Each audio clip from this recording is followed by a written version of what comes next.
Good afternoon and welcome to the Barrenbar East YouTube channel. I'm Miss Nadine and this is session 6 of the recap of the Thrive program. Today we looked at the way we use our self-care strategies. Now I did talk last week in my video about what we need to do so that we don't flip our lid or we don't hurt somebody by having flipped our lid.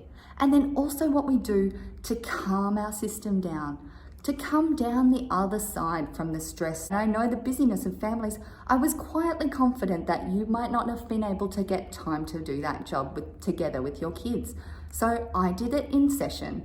We talked about what we do routinely to keep us level and happy. And we talked about the window of tolerance and the fact that we do need sometimes to make sure we layer in enough strategies in order to make sure that we have an open window of tolerance to deal with the ins and outs of the day. Now, for students in our group, many things happen from time to time that trigger them. Things that they know about, being called names, being told no, being asked to turn their technology off, and it isn't okay for them to have a huge outburst every time that happens. So the difference between them having that outburst and managing it in an appropriate and proportionate way is the self-care, and showed what I do. Now, I have a little bit more experience and I really have focused on this in my world.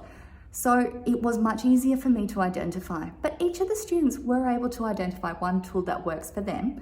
And for the most part, it was about walking and or finding a safe place. So we did talk about then what could be done in the school environment and what could work as a safe place.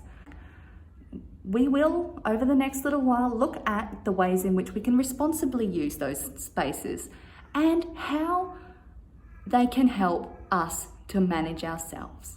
We talk about focusing our minds on a beautiful image. And again, like last week, choosing to shine our own mental spotlight in the right place.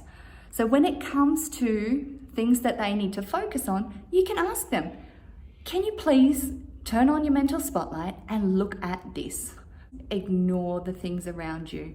Even playing a game of spotlight in the dark may help to reinforce the idea that we each have the opportunity to shine our attention on specific things at a specific time, but we need to learn how and practice so we can be great at it. Have a fantastic weekend and I'll see you again next week.